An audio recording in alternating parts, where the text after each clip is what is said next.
what factors are taken into consideration when determining child custody? Everything. I mean, honestly, Raina, that is the easiest. People ask us that question every day in my office. And the easiest answer is everything. The court is going to look at all parts of each parent. There are the more obvious ones. Where do the parents live? What are the living arrangements? Do the children have a bedroom? Is there room for the children? How close do the parents live to each other? Work schedules of the parents. Do the parents have the ability to get the child to and from school?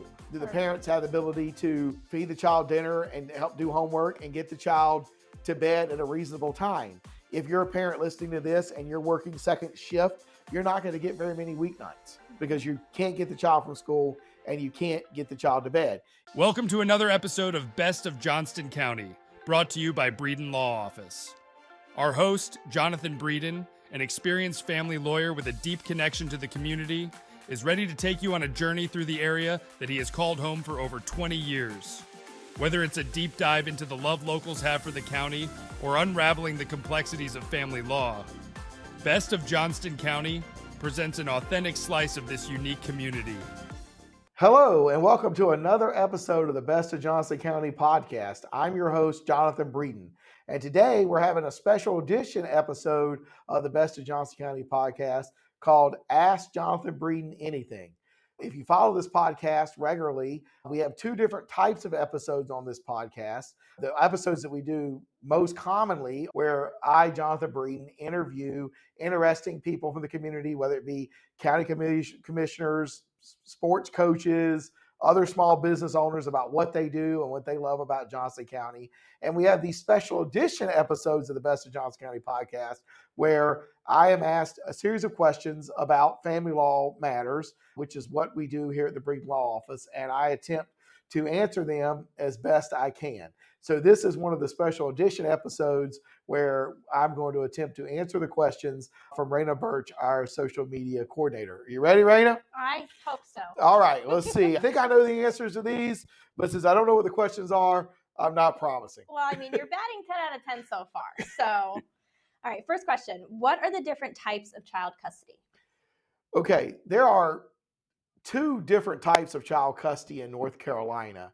There is legal custody and there is physical custody. And I do think that a lot of people don't realize that. And they come in and say, I want sole custody. What does sole custody mean, right? So when we think about custody, it's really the two types. There's physical custody and legal custody. I'll start with physical custody. And that is literally physically, where are the children each day? Are they at dad's house? Are they at mom's house?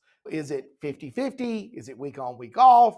Is it 50-50 where it's sort of a 2-2-3 type situation where it's Monday, Tuesday at mom's, Wednesday, Thursdays at dad's, Friday, Saturday, Sunday at mom, and it just sort of keeps rotating in a 2-2-3 manner.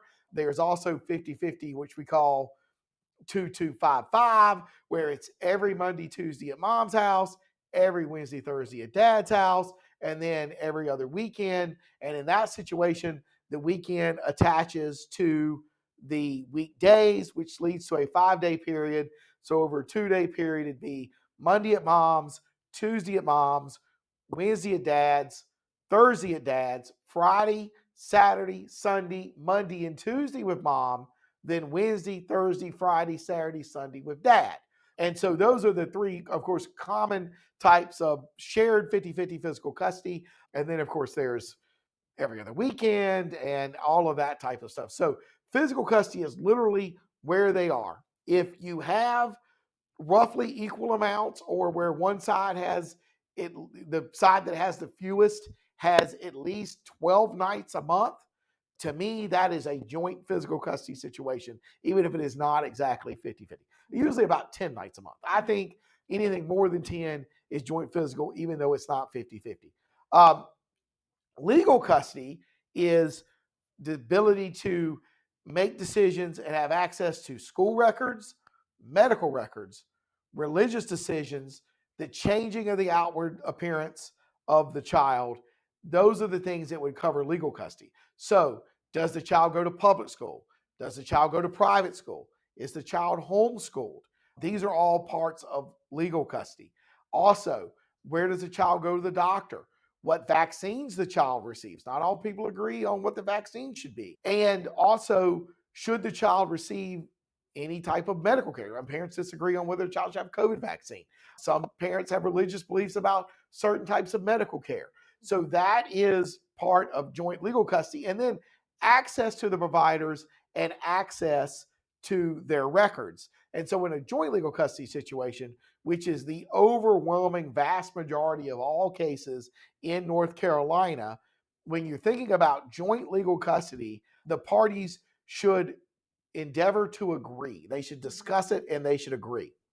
If they cannot agree, then they have the option, if they have a court order that gives them joint legal custody, of going to the court and asking the judge to make a decision as to what it should be. Or sometimes the courts in a joint legal situation give one parent final decision-making authority after they've discussed it with the other parent. And that is still considered joint legal, even though if you're the one that doesn't have final decision-making, it's not going to feel very joint to you. And then some judges in court orders, if they order joint legal, say if the parties cannot agree, they should follow the recommendation of the doctor or the education provider as to whatever it is. If the doctor says the child needs to have this surgery, if the parties can't agree and the order says you do what the provider says, then the child would have the surgery. So that's legal custody. And I think it's very important for both parents to be, I believe that joint physical custody in almost all situations is best for children, as I believe that joint legal custody is best in almost all situations for children, because it keeps both parents involved and they have different perspectives. I've seen even, I'm married, so I'm not divorced, but, my wife and I don't always agree on the education decision for our kids, but I think we both make better decisions by discussing it with each other and coming to a decision based on, I might see it one way, she might see it the other. And I think both parents should be involved. So there are two types of custody, physical and legal. Yeah, I believe in the same thing. I think it's best to look at all options. And obviously, if you've got two different people bringing different options to the table, I think that's best for everybody. Correct. All right, number 2. In your experience, do family court judges show preference to one parent over the other? And why do you think? If the answer is yes, why? I don't believe they do in general. Just walk into any family court in North Carolina, particularly in the counties we practice, primarily in Johnston, Harnett, and Wake. I do not believe the judges have a predetermined disposition to be more in favor of mom than they do dad. Now, that has changed. As the judges have changed over the 23, 24 years I've been in these counties, it has changed. When I got here, there was a pre-thought that mom was better, and I think we saw that. But as the judges have changed over now basically a generation, 20 years of me or more of me practicing law here, and the judges that I started with are now my parents' age, 75, 76, 80 years old. They had one view of the family. But now that the judges are largely in their 40s and early 50s, and some even in their 30s, particularly in Wake County, the family dynamic has changed.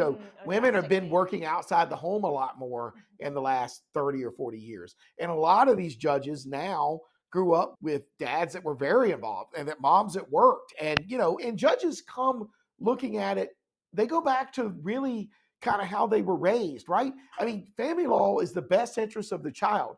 It's whatever the judge wants to do that they can reasonably justify in an opinion that they think is best. And they're going to come in with kind of how they were. And that's why you should take district court judge elections, which are going on here in 2024, seriously, because those are the people out there making custody decisions, and they are elected and they go to the voters and they say, this is my background and this is my education, training, and experience. And I think I would be a fair and impartial judge. And that's who gets elected. And they try to do that. But I think now with the current crop of judges who have seen their fathers be way more involved in the day-to-day than maybe the fathers of raising kids in the 1960s, I think it's become easier.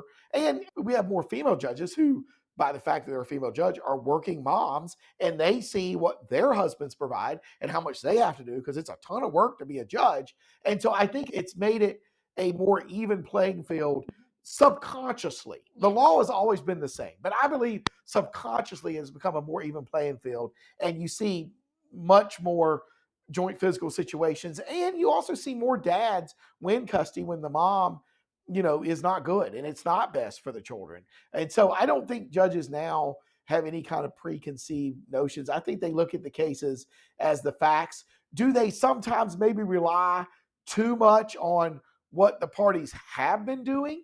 Yes, maybe sometimes, and oftentimes that might be that the mom has had more than the dad.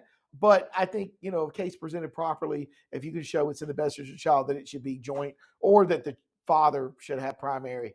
I don't think judges have a problem doing that now. So I think there's a lot of people that think, well, the mom's always going to win, and that's just not the case. Yeah, I think now they definitely kind of start at their mindset is start at 50-50 and Correct. work your way on either side from there, instead of starting over here and you have to convince me to not be over here Correct. anymore. So, Correct. That's been my experience, especially over the last 10 years. Yeah.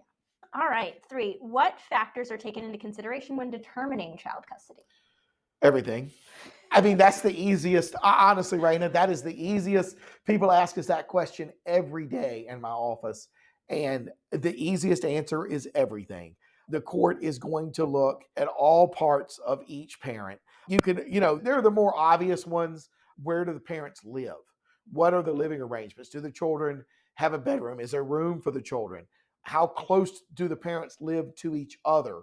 Work schedules of the parents. Do the parents have the ability to get the child to and from school? Do the parents have the ability to, feed the child dinner and help do homework and get the child to bed at a reasonable time? If you're a parent listening to this and you're working second shift, you're not going to get very many weeknights because you can't get the child from school and you can't get the child to bed. If you're a parent listening to this and you work third shift almost exclusively, it's going to be a hard time having the child overnight during the week because you're not there. And the court is going to choose the other parent over your girlfriend or your boyfriend or your mom or whatever. If it could have the child with a parent, that's what it's going to do. The court has to consider whether either or both parents have drug or alcohol problems and how that may affect their ability to parent the child and be present for the child and make good decisions for the child. The courts are going to look at the people's financial ability to be able to provide for the child and make sure that the child has food and clothing and roof and heating and air and stuff like that. The courts are going to look at the people in the parents' households. And are these good people that should be around the children, having significant relationship with the children? They're going to look at how many people are in the household. Yeah. Are there 10 or 11 people in a house? And who are these people? And why are there 10 or 11 people living there? And sometimes that is a budgetary thing to make it possible for everybody to be able to provide for their own families. But is that best for this child to be sharing a small house or apartment with 10 or 11 people? If there's another house where there's not 10 or 11 people, and who are these 10 or 11 people, and what relationship do they have to the child? And do these people have criminal records and stuff like that? So the court's going to look at that. The court's going to also look at transportation. Do the parents have valid driver's licenses? Do they have working vehicles? Do they have an ability to get the child to and from school, to and from any extracurricular activities, stuff like that? So really it is everything. I mean, they're looking at all parts of being a parent. And it's not that if one side has more money that they're going to win. It's not that. It's not to the richest person gets primary custody, but each person does have to be able to provide for sort of the minimum needs of the child and be able to be there for the child, both emotionally and physically and financially. And, if you're a parent that has to get up at 3 or 4 a.m. for work, you're not going to get a lot of weekday time because the court's not going to support, the child being left with somebody else to get them up, bed, fed, bathed, to school on time. I mean, that's left alone completely. Correct. On the bus. Correct. And, can't expect a 9-year-old to get themselves up and out of the house and on the bus. Correct. On the bus on time and to and from school.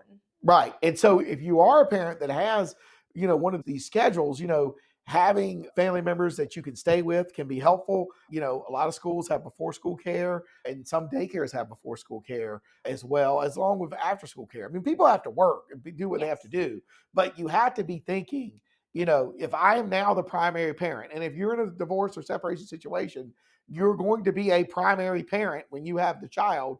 You have to be able to provide for the child as if you were the only parent. Yes. And the court is going to look at, okay, when you have the child, what is your plan?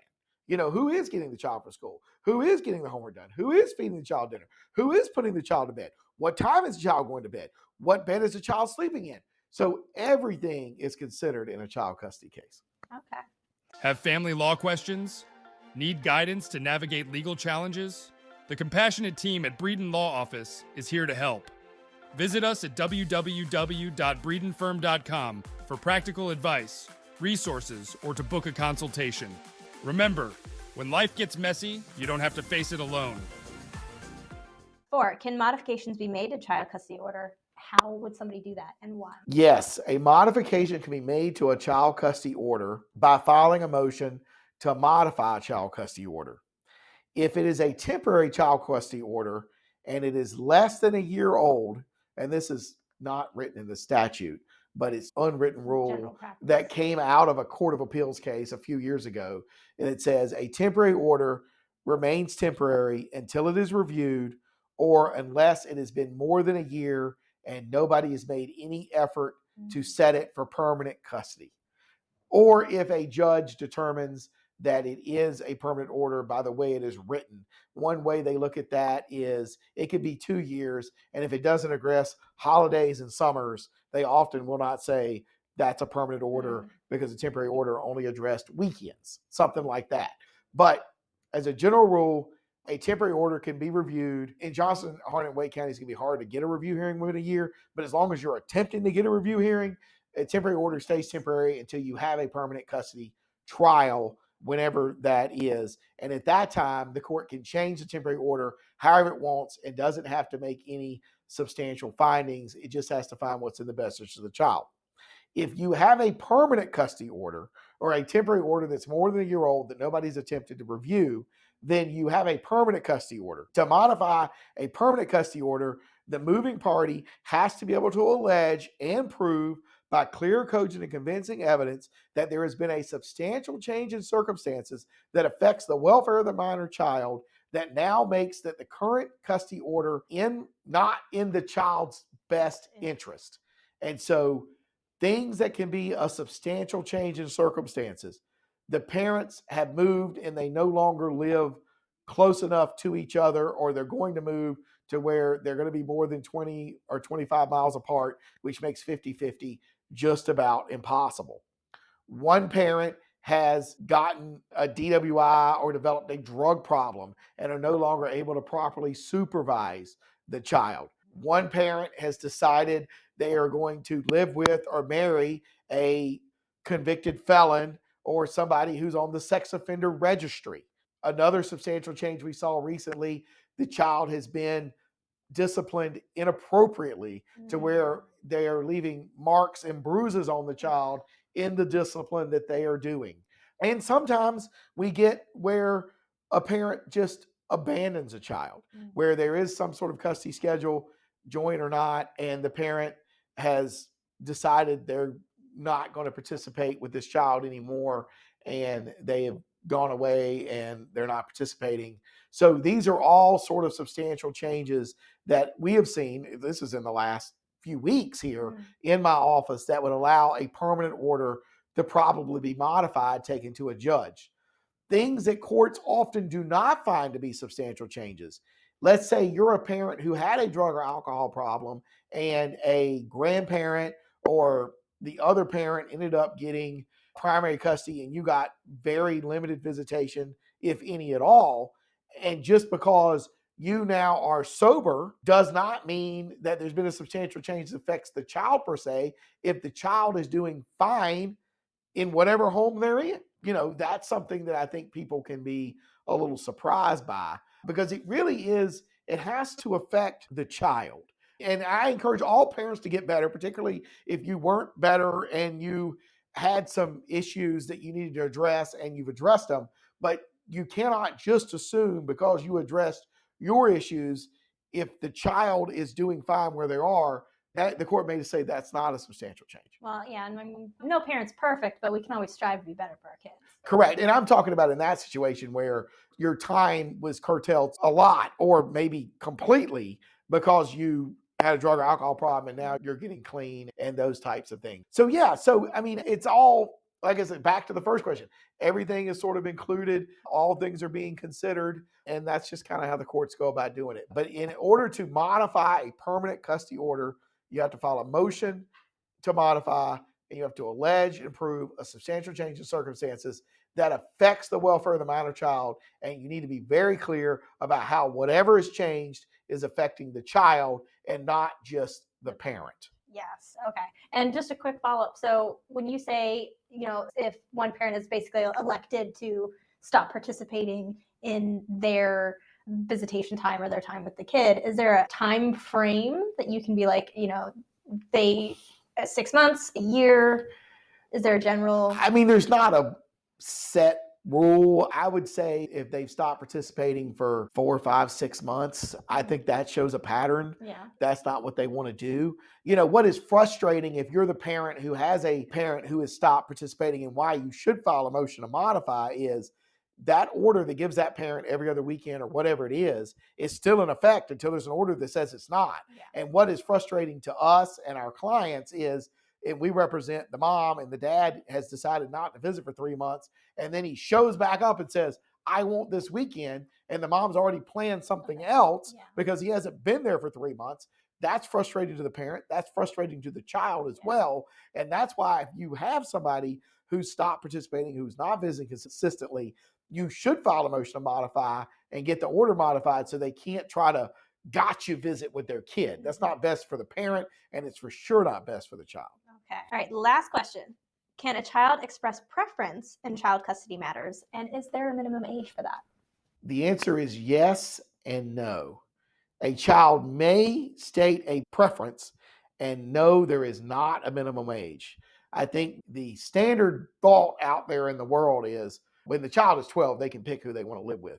And that is not the law, and that is not how things are often going to go. The courts are willing to listen to any witness that a party may want to call, including a child, as long as that witness knows the difference between a truth and a lie and can tell the judge that they know the difference between a truth and a lie and is mature enough to state an opinion that is their own and not one that is coerced or bribed or, and I got tons of stories. I mean, we could do 10 podcasts, Raina, on kids who have sort of been, coached up, and all you got to do is go in there and tell this judge these 5 things, and there's a new iPhone waiting for you when you walk out of there, and the kids come in there and they're ready to go. But the thing is, they're kids, and a good lawyer, like lawyers at Breeden Law Office, within about 3 questions are going to have this kid so confused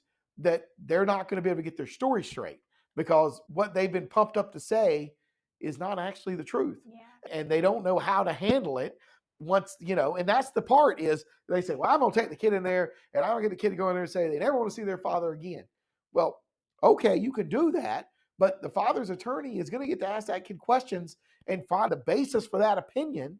And oftentimes the basis of that opinion is not very deep, other than my mom kind of told me to come in here and say this. Yeah. And, the court's going to see right through that. So ultimately, and the reason that children don't get to pick, right? Some judges will not listen to children, okay? And it is in the judge's sole discretion as to who they allow to be the witness in their courtroom at any time. They can accept or deny any witness at any time for any reason. Most judges, if you want to bring a child that's at least 8 or 9, is willing to listen to what the child has to say. I do not know how much weight they actually give to the child. I think in some situations, particularly as children get older, they may give more weight to it, particularly if it's a well-reasoned decision, one that makes sense. They've not been sort of propped up to go in there and say the other parent who hates the other parent's talking points.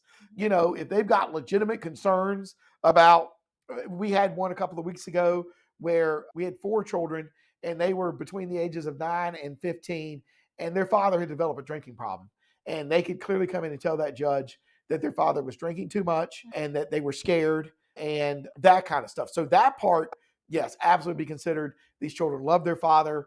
They want to see him get help, but they're scared when he's drinking. Yeah. And they came and told that judge that. And as a result, that father, his time has been limited. He's going to have to go get some treatment. And if he does those things, I think the court will be open to giving him more time. So, it depends on kind of what they're saying. But no, they do not get the absolute right to decide where they're going to live because they don't know what's best for them. Yeah. They're minors. And they may very well, and I've seen this a lot of times, want to go with the parent that's got the least rules, that lets them be on TikTok and Instagram and Snapchat all the time. The ones that let them go on car dates when one parent might. I did one time where they wanted to go with the other parent because that mom basically let them party and drink alcohol and dress in all goth and paint their faces white. And that was not best for that child, where you had a more disciplined father, a stricter father, and the court thought that his way of doing it. And the court understood why the child wanted to go with the mom. Who wouldn't want to go to a mom that allowed you to party and drink alcohol and, have piercings in your nose and be goth and all of that kind of stuff, which is fine. I'm not passing judgment on that, but I think that judge decided that being that way was not best for that child and gave custody to the father. And so, that's the thing. So, the judges are going to do what they think is best. But, if kids get older and they, and the thing we see a lot of is if you've got a situation where one parent does not have 50-50 or does not have substantial time when the children are little, and now they've gotten older and they've gotten to be sort of teenagers and they would like to spend more time with the other parent, before they go off to college. Yeah. And the other parent is not, I always use the word axe murderer, like is a decent person, lives in the area, has a work schedule that works, can financially provide all the things. Going back to question 2 that we were talking about, what does the court consider everything? Yeah. Then the court more than likely, I can see why the child wants to do this. It makes sense. This parent seems like a pretty good person. Why don't we give that parent some more time, because that's what the child's asking for, and that's what's best for the child. So once again, there are no hard written rules here. And, this is not math, and I wasn't great in math. This literally is whatever the person wearing the black robe decides. We learn those judges. We're in front of them, the Breeden Law Office, every week. We begin to learn their preferences. We know them from when they were lawyers, and some of them are friends of ours. And so we know what makes them tick and what they like and what they don't like. And we do try to tailor our cases and present things that we know these judges like. Some judges really don't like people who use any drug, including marijuana.